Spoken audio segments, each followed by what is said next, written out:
말씀이 있는데 그것이 뭐냐 하면 너를 위해서 한 여인에게 처녀에게 아들이 태어나게 될 것인데 그 아들이 너를 지켜줄 것이니까 북쪽 동맹군이 너희를 쳐들어온다고 해서 사시나무 떨듯 떨 것이 없다라는 말씀을 주었어요.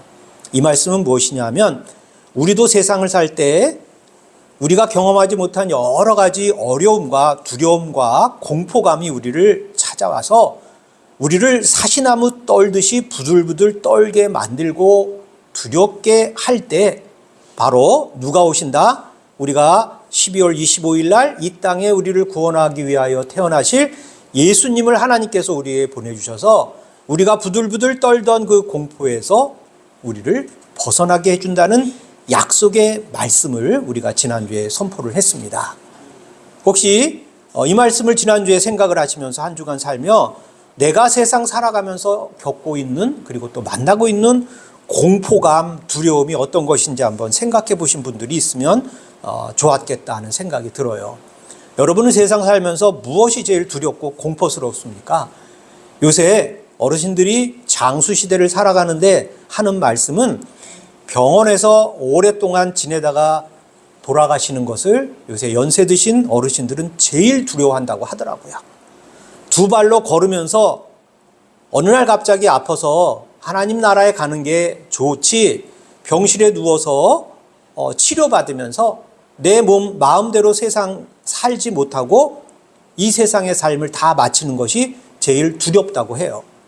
그런데요, 여러분 그것도 두려워할 것이 없는 게 우리 하나님 믿는 마음, 예수 그리스도를 믿으면 자기가 죽음 이후에 여러 가지 겪게 되는 불확실하고 내 죽음 이후에 내 영혼이 어디에 갈까 하는 그 두려움과 더불어서 그 침상에 누워서 서럽고 불쌍한 자기 신세를 탓하면서 누워서 있는 자기의 마음에도 예수 그리스도를 믿고 있으면 내가 이 세상의 삶을 다 살고 난 다음에 하나님께서 나를 책임져 주신다라는 믿음의 확신이 있게 되면요, 침상에 누워있건 두 다리로 건강하게 걸어 다니다가 하나님의 부르심을 앞두고 우리가 세상의 삶을 다 마치던 그것은 중요한 게 아니라는 거예요.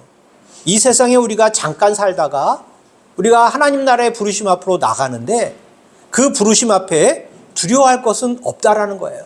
지금 우리가 길어봐야 100년이라는 삶을 우리가 살고 있는데 100년보다 끊이지 않는 영원한 삶을 하나님께서 우리에게 약속해 주셨기 때문에 그 약속을 믿고 살아가는 자들에게는 세상의 걱정과 근심을 하고 살아가지 말라라는 것이 우리에게도 주는 하나님의 귀한 말씀이라는 것을 깨닫게 됩니다. 그렇게 서로 다 깨닫고 하나님의 은혜 앞에 머리 숙이는 저와 여러분이 되시기를 주님의 이름으로 축복합니다.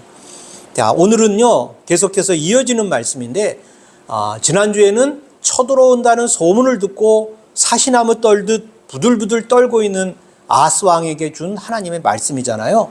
그런데 오늘에 드릴 말씀은 그 북쪽의 연합군이 드디어 남쪽 유다의 나라를 실제로 쳐들어오는 상황에서 주신 말씀을 오늘 우리가 성경에서 읽었어요. 실제로 북쪽의 연합군이 남유다를 쳐들어왔을 때 두려움에 떨고 있었거든요.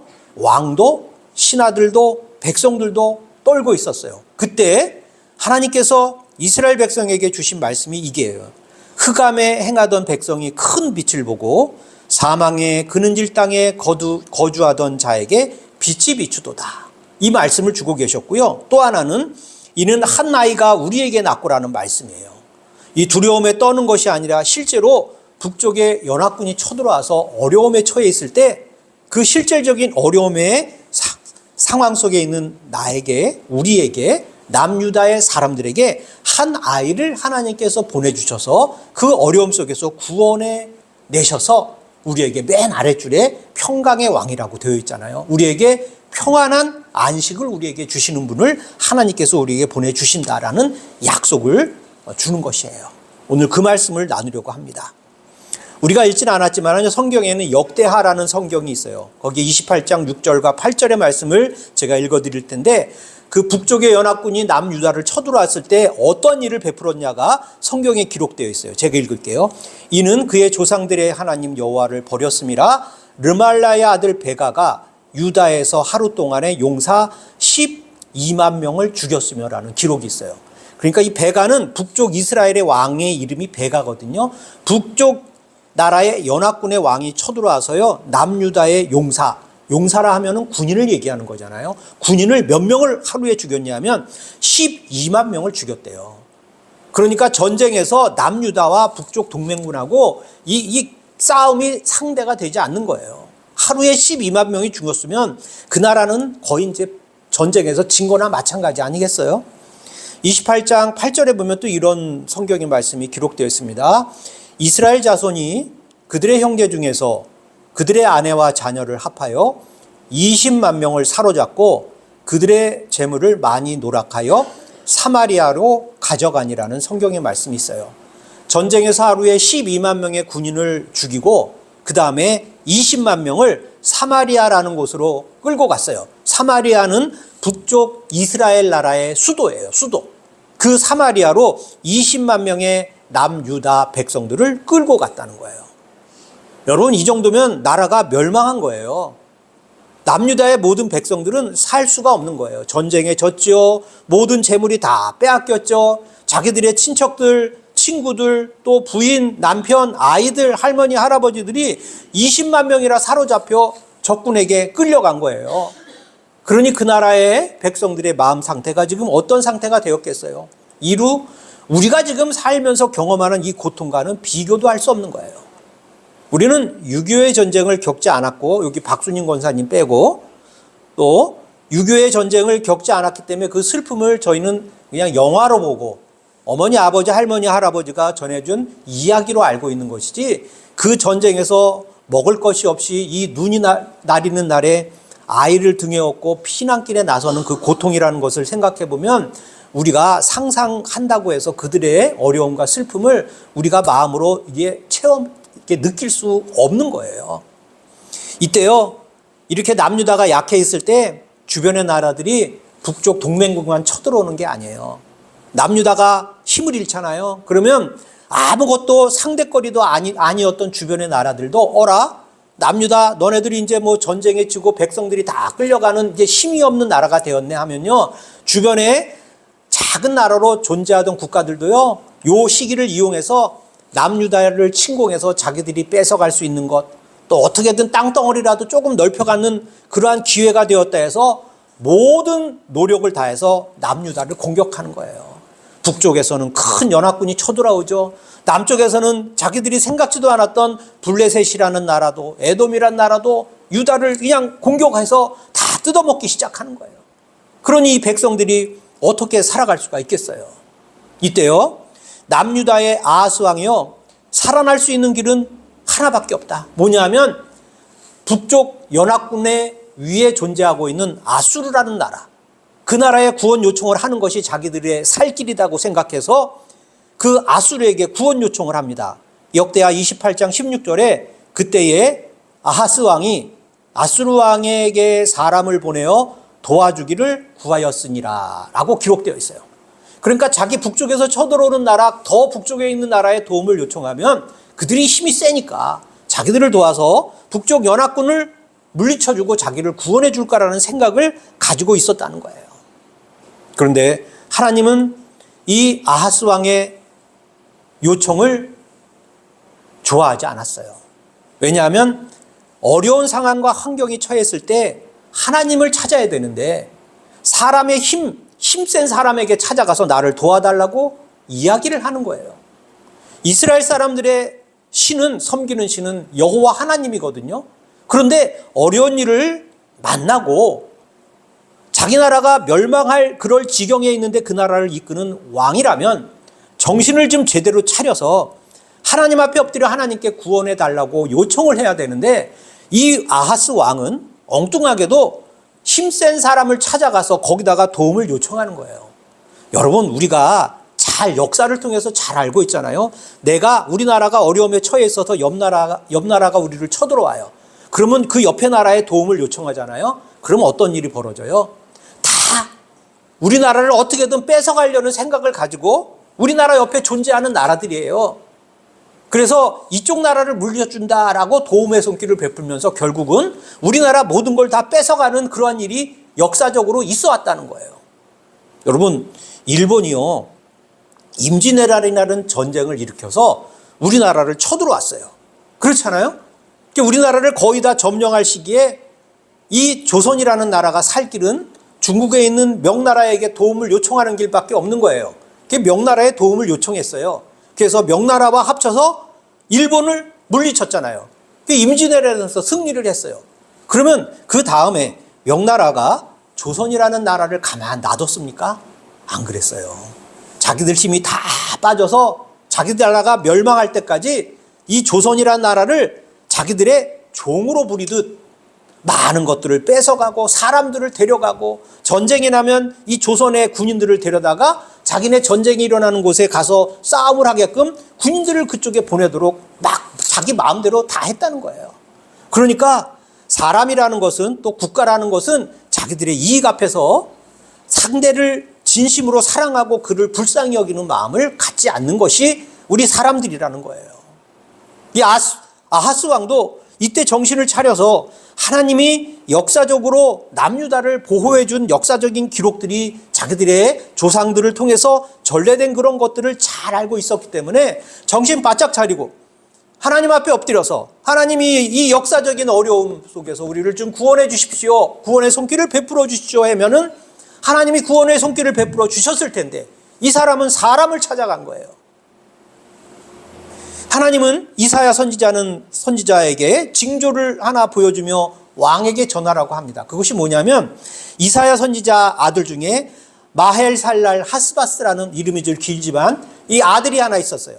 이 아들을 향해서 하나님께서 징조를 보여주었는데, 이 아들 마헬살랄 하스바스라는 이 아들이 엄마, 아빠라는 말을 배우기 전에 너희들이 의존하는 그 아수르 왕, 그 왕 앞에 북쪽의 연합군들이 빼앗은 모든 승리의 것들이 그 왕에게 넘어갈 것이다 라고 이야기를 해줘요. 그러니까 아하스 왕은 어쩌면, 야, 그래, 내가 선택을 잘했어. 북쪽 연합군이 쳐들어오는데 지금은 우리가 군인이 12만 명이 죽고 20만의 우리 백성들이 저 북이스라엘의 땅 사마리아의 사람들이 끌려갔는데, 우리가 도움을 요청한 그 아수르 왕 앞에 저 북쪽의 연합군이 멸망을 해서 아수르 왕에게 모든 승리의 그 획득물들이 아수르 왕에게 넘어간다라는 소리를 들으니까 얼마나 기뻤어요. 야, 내가 선택을 참 잘했어. 하나님한테 의지하지 않고 저 아수르 왕에 의지했더니 이런 일이 생긴다고 하나님이 얘기해 주지 않나? 라고 이렇게 생각을 하고 있었던 거예요. 근데 하나님은요, 이사야에게 또 하나의 예언을 주십니다. 그게 뭐냐면요, 이사야서 8장 6절의 말씀인데 이런 말씀을 주셨어요. 이 백성이 천천히 흐르는 실로아 물을 버리고 르신과 르말리아의 아들을 기뻐하느니라 라는 말씀이 있어요. 이 말이 읽다 보면, 성경을 그냥 읽기만 하면 이 말이 무슨 말인지 이해를 할 수가 없어요. 제가 이제 성경을 해석하는 이제 사전과 같은 주석의 성경을 찾아보면요, 이 백성이 천천히 흐르는 실로아 물을 버렸다라는 말은 뭐냐면, 실로아 물이라는 것은요, 예루살렘에는 하나님께 예배하는 성전이 있잖아요. 그 성전 밖에 흐르는 이런 물이래요. 그 물을 끓여다가 하나님께 예배를 드리는 제사 때 그 물을 끓여다가 제사에 사용한 거예요. 그런데 그 물을 어떻게 했다? 버렸다는 거예요. 뭐예요 이게? 하나님을 버렸다는 거예요. 이 백성이 내가 그토록 도움의 손길을 베풀어주는 그런 너의 민족이 하나님이었는데 나를 의지하지 않고 나를 버렸다. 이 얘기를 지금 이사야 선지자를 통해서 이 아하스 왕에게 전해주고 있는 거예요. 그 뒷말, 르신과 르말리아의 아들을 기뻐하느니라 라는 말이 있잖아요. 이 말은 잘못 들으면 이 아하스 왕이 갑자기 자기 태도를 바꿔서 이 르신과 르말리아의 아들, 그 북쪽 연합군의 아들들을 기뻐 환영하는 그런 마음으로 돌변의 것과니, 이렇게 성경을 읽을 수 있는데 그것과는 정반대의 얘기예요. 뭐냐면 북쪽 연합군이 멸망하는 그 소식을 듣고 기뻐하는 그 날뛰고 있는 그 마음을 여기에 성경에 표현한 거예요. 그러니까 하나님을 버리고 북쪽의 강대국 아수르에 의존해서 자기들을 괴롭게 했던 연합군이 패망한 것을 보고 기뻐하는 그러한 모습을 성경에 기록해 있는데, 이사야 선지자를 통해서 하나님이 이 왕에게 하는 말은 그것이 잘못됐다. 이스라엘이 하나님을 버리고 아수르를 의지하는 것은 잘못된 것이야 라고 하나님이 이사야 선지자를 통해서 왕에게 지금 주고 있는데, 왕은 이것에 대해서 전혀 생각하지 못하고 있는 거예요. 여러분, 우리 지난주에 우리가 아하스 왕이 어떤 왕인지에 대해서 역대하 28장에 기록되어 있는 말씀을 제가 드린 적이 있는데 그것을 다시 한번 말씀드릴게요. 이 아하스 왕은 어떤 왕이었냐면 그 조상 하나님을 잘 섬긴 다윗 왕과 같이 정직하게 행하지 않는 왕이었어요. 그리고 하나님이 아니라 바알들의 우상을 부어서 막 만든 사람이었어요. 그리고 또 하나, 자녀들을요 제사를 드리는 제물로 쓰기 위해서 불태워서 불이 펄펄 끓어오르는 그 불 위로 자기 아들을 거기에 걸어가게 해서 그 아들을 태워 죽게 만드는 그러한 엄청난 만행을 저지른 왕이 이 아하스 왕이에요. 하나님 앞에 제사하지 않고 산당과 나무 아래 내려가서 우상께 예배하는 이 아하스 왕이었다라는 거예요. 근데 하나님은 이 아하스 왕에게 지금 너 도대체 나를 선택할 것인가? 북쪽에 있는 강대국 아수르를 네가 의존해서 지금 이 문제를 해결할 것인가에 대한 선택을 지금 해라.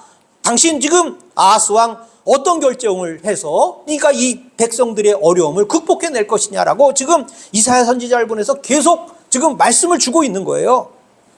그런데 아하스 왕은 결국 누굴 선택했죠?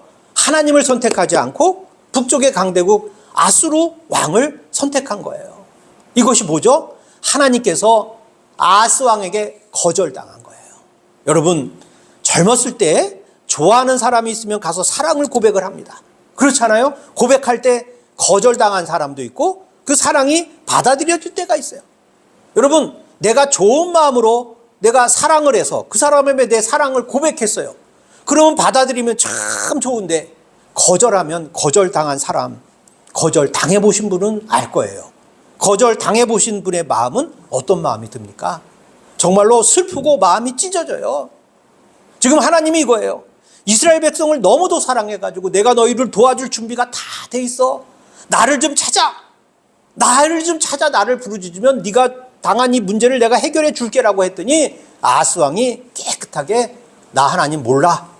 하나님 당신 누군지도 나는 생각지도 안 하고 있으니까 나에게 더 하나님을 시험하라고 하지도 말고 뭐 징조를 보여달라 이런 말 나에게 하지 마세요라고 아주 그냥 단칼에 하나님의 사랑의 요청을 그냥 거절해버린 거예요. 여러분, 이 하나님을 거절한 사람들에게 닥쳐올 것이 뭐죠? 어려움과 곤란이 찾아오지 않겠어요? 여러분, 여기에 성경에 바로 기록되어 있어요. 이 하나님께서는요, 이 말씀을 듣고 이사야 8장 7절과 8절 앞부분에 보면은 이러한 말씀이 기록되어 있어요. 이 뭐냐면 내가 유다를 남유다 그래? 내가 남유다 내가 싹 쓸어버릴 거야 라는 말씀을 주고 있어요. 참으로 무서운 말이에요. 이 현대인 성경으로 제가 읽어드릴게요. 이해하기 쉽게. 나 여호와가 아시리아 황제와 그의 모든 군대를 보내 예루살렘을 치게 하겠다. 예루살렘은 남유다의 수도가 예루살렘이에요. 예루살렘을 치게 하겠다. 그들은 유프라테스 강의 홍수처럼 밀어닥쳐 유다 전역을 완전히 휩쓸어 버릴 것이다. 완전히 휩쓸어 버릴 것이다. 남유다를 누가? 자기가 구원자로 의지했던 그 아수르가 이제는 북쪽의 연합군을 멸망하고 나면은 남유다를 완전히 쓸어버릴 정도로 군대를 가지고 너희 나라를 완전히 쳐들어올 거야 라고 하나님의 진노의 말씀이 떨어졌어요. 여러분, 오늘 차 타고 오면서 우리 정희정 청년이 바누아투에 태풍이 불어오고 있어서 긴장을 하고 있다고 해요. 제가 뭐 남태평양의 바누아투는 가본 적이 없지만 그쪽은 뉴스에서 한번 오면은 태풍이 불면은 한번 그 뉴스에서 보셨잖아요. 막 태풍이 불면 파도가 쳐가지고 막 쓰나미라 그래나 그냥 막 온 마을을 확 휩쓸어가는 그런 일들이 벌어지잖아요.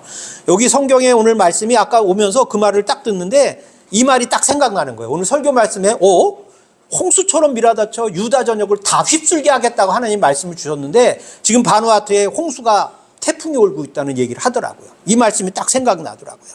여러분, 실제로요 역사적인 기록에 이 아수르가 힘을 키워서 북쪽 연합군을 멸망을 시켜요. 722년도에 북쪽 이스라엘을 완전히 아수르가 멸망을 시켰어요. 그리고 그 강대국의 힘을 가지고 이제 아하스 왕도 죽고 나서 아하스의 뒤를 이어서 히스기야 왕이라는 분이 왕에 올랐거든요. 그때 아수르가 남유다를 공격하기 시작합니다. 이미 뭐 북쪽 연합군은 자기가 다 자기 손에 다 쥐었는데 남은 것은 남유다를 점령하면 그 다음에는 이제 남쪽에 있는 애굽 땅을 점령할 수 있는 그 통로를 확보하는 거예요. 그러니까 북이스라엘을 멸망시키고 아수르 군대가 남유다를 쳐들어왔어요. 그래가지고 거기서 그 예루살렘을 완전히 포위해가지고 이스라엘을 남뿐만 아니라 남유다까지 자기의 나라로 빼앗기 위해서 군대를 보내서 예루살렘을 포기하고 있었어요. 그런데 이때도요, 이스라엘은 회개하지 못했습니다. 이 히스기야 왕은요, 오히려 이 어려운 고난을 극복하기 위해서 어떤 일을 벌였냐면 자기 성전을 아수르에게 보여줘요. 자기 곳간을 다 보여주는 거예요. 야, 우리 이런 성전에 가면 이런 귀한 하나님을 섬기는 아주 귀한 예물들이 그 제기라 그러나요? 제사 드릴 때 쓰는 거 이런 것도 있고 이런 것도 있고 금덩어리도 있고 이걸 다 보여줬어요. 그랬더니 아수르 군대가 지금 힘이 있는데 그 금덩어리가 가득한 성전 내의 보화를 보고 어떤 마음이 들었겠습니까? 더 강력한 군대를 이곳에 보내서 남유다도 쓸어버리고 이 모든 것을 우리가 다 빼앗아 우리가 차지하자라고 군대를 더 많이 보내서 예루살렘 성을 포위해서 공격을 하기 시작했어요. 그런데 이때 하나님께서는 이사야 선지자를 통해서 유다는 절대로 멸망하지 않겠다 예언의 말씀을 주시고요. 어느 날 갑자기 열왕기하 19장 35절에 보면은 어느 날 한밤에 아수르 군대를 이사야 선지자의 예언과 같이 남유다를 하나님께서 보호해주는 약속을 이루어서 18만 5천 명의 아수르 군대를 몰살시켰다는 성경의 기록이 나와 있어요. 하나님을 의지하면은 천하의 세계 최강대국의 침략을 당한다 하더라도 우리가 그 침략 속에서 살아남을 수 있는 힘을 우리에게 주신다는 교훈의 말씀을 우리에게 주고 있다는 거예요. 그런데 우리는 하나님의 언약을 언제나 배반하고 우상을 섬기는 것을 좋아하고 눈앞에 보이는 것에 의지하는 세속적인 힘을 따라 살아가는 그러한 육신의 죄악을 계속해서 범하고 살아가고 있는 우리가 지금 바로 지금 성경에 이야기하는 것이 아하스 왕이나 히스기야 왕이 아니라 바로 나다라는 생각을 우리가 갖고 있어야 된다는 거예요. 여러분, 하나님은요, 심판의 경고 속에서도 하나님을 의지하는 자들에겐 소망을 주세요. 이사야서 8장 8절 7 뒷부분에 보면 현대인 성경에 이렇게 기록되어 있습니다. 그러나 임마누엘의 하나님이 우리와 함께 계신다. 그의 편 날개가 이 땅을 보호할 것이다는 말이 있어요. 하나님의 이 편 날개가 이 땅을 보호할 것이다. 여러분, 제가 전에도 한번 말씀드렸는데 우리가 젊을 때 쓰던 용어 중에 내가 다 커버해 줄게라는 말 한번 말씀드린 거 기억나실 거예요. 저쪽에 그 여월동에 있는 교회에서도 제가 말씀드렸는데 내가 다 커버해 줄게라는 말 있잖아요. 내가 힘이 약한데 동네에 불량배들이 나를 괴롭혀요. 그럼 우리 오빠가 힘이 세요. 그러면 오빠가 딱 나가서 내가 다 커버해 줄게. 너 내 뒤에 따라오기만 해라고 얘기하는 거 혹시 들어보셨어요? 유흥목 권사님이 혹시 유양순 권사님께 이런 말 해서 동네에서 이렇게 어깨 피고 다니게 해주신 적 있으세요? 내가 다 커버해 줄게. 하나님의 말씀은 이거예요. 내가 날개를 딱 펴서 내가 다 내 균을 아래서 내가 다 커버해 줄 테니까 내 날개 아래로만 들어와. 하나님의 말씀은 이거거든요. 이거예요. 그러면 이 날개 안에 들어오지 못한 사람은 어떻게 되는 거예요? 나 그 날개 못 믿겠어? 나 그 날개 밖에서 세상에 힘센 사람 밑에 가서 내가 살아가겠어? 라고 하면은 하나님은 그 사람을 보호해 줄 수 없어요. 보호할 수가 없는 거예요. 이 날개에 들어와야 하나님이 보호해 주는 거거든요. 여러분, 이 말씀은요, 두 가지 교훈을 주고 있는데요. 세상에는 심판을 받을 사람들이 있는 것이고 또 한 사람의 부류는 구원을 받을 사람들이 있다는 거예요. 이 하나님이 편 날개 아래에 들어오는 사람들은요, 구원을 받을 사람들이에요.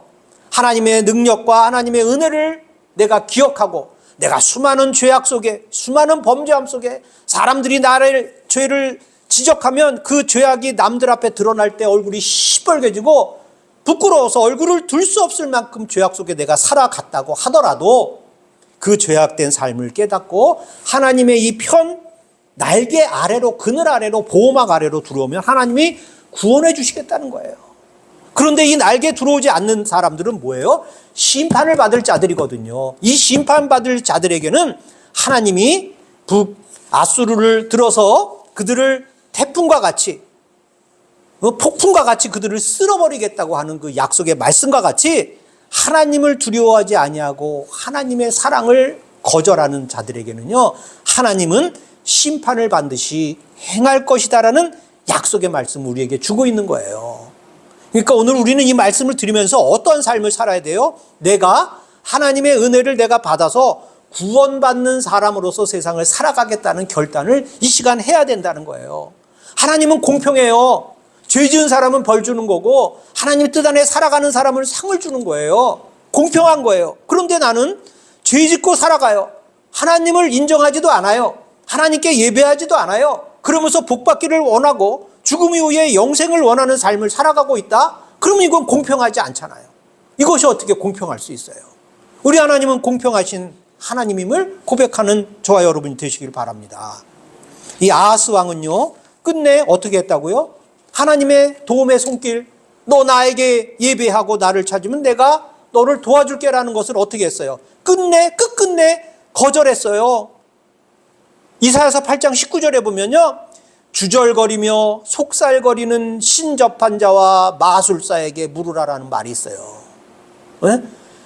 주절거리며 속살거리는 신접, 이게 뭐냐면 하나님의 계시를 무시하고 무당이나 점치는 사람들 찾아가서 자기들의 운명을 묻고 있는 삶을 이 아하스 왕 시대의 모든 백성들이 범했다는 거예요. 왕도, 대신들도, 백성들도 하나님 의지 아니하고 주절거리며 속살거리는 신접한 자와 마술사에게 찾아가서 무당에 가서 굿하고 점치는 점쟁이에 가서 자기 운세나 물어보고 내가 내 인생에 펴지는 시기가 있겠습니까? 인생이 형통한 시기가 언제 되겠습니까? 물어보면 사람들이 이런 얘기를 하는 것 같더라고요. 삼재다.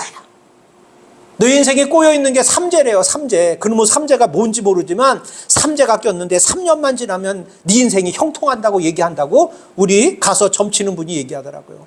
그놈의 삼재가 도대체 뭔지 맨날 물어보면, 어려운 시기에 물어보면 맨날 삼재라 그러더라고요. 삼재는 계속해서 어려울 때 삼재입니까? 우리 하나님께 찾아가면 삼재라는 것은 존재하지 않아요. 하나님께서 모든 것을 형통하게 해주시고 평강을 우리에게 주시기 때문에 우리가 남들이 얘기하는 점치는 자들이 이야기하는 삼재라는 것이 우리에겐 있을 수가 없다라는 거예요. 사랑하는 성도 여러분, 이러한 어려움 속에 살아갈 때 우리에게 주신 하나님의 말씀이, 다시 한번 말씀드리면 이 말씀을 주는 거예요. 너희들이 지금 흑암에 살아가고 있다. 흑암은 뭐예요? 하나님을 거부하고 죄 속에 살아가는 것을 흑암이라고 하잖아요. 그 백성들이 큰 빛을 보게 된다. 너희들 죄악 속에 살아가고 행하던 그 너희들에게 하나님이 큰 빛을 줘. 그 빛 안에 들어가면 사망도 없어지는 그 빛이 된다 라는 것을 우리에게 주니까 우리가 무엇을 하라는 거예요? 하나님 앞에 엎드리는 그러한 삶을 살아가라는 거죠. 그런데 빛만 주는 게 아닌데 그 빛을 주시는 그 분이 누구냐 하면 한 아기가 하나님께서 우리에게 주신다는 거예요. 이 한 아기가 누구예요? 바로 예수 그리스도예요. 이 예수 그리스도를 하나님께서 우리에게 보내주셔서 이 예수 그리스도를 하나님의 아들로 고백하고 이 하나님 앞에, 아들 앞에 예배하고 살아가는 자들에게는요, 인생의 모든 어려움과 근심, 걱정, 사시나무 떨듯이 떨게 하는 나의 인생의 모든 두려움과 근심과 걱정을 이 한 아기 바로 예수님께서 그 모든 문제를 다 해결해 주신다는 약속을 우리에게 주셨어요. 그래서 평강의 왕이라는 거예요. 나에게 평화를 줘요. 평화를 가져다 주시는 왕이 바로 예수님이라는 거예요. 그 예수 앞에 모든 것을 맡기고 의존하는 삶을 살아가라는 약속의 말씀을 우리에게 주고 계신 것을 꼭 기억하시기 바랍니다. 사랑하는 소사제일교회 성도 여러분, 세상의 어떤 두려움과 공포 앞에서 하나님이 우리에게 주시기로 약속한 평화가 나에게도 임할 것을 굳게 믿는 우리 소사제일교회 성도님들이 되시기를 주님의 이름으로 축복합니다.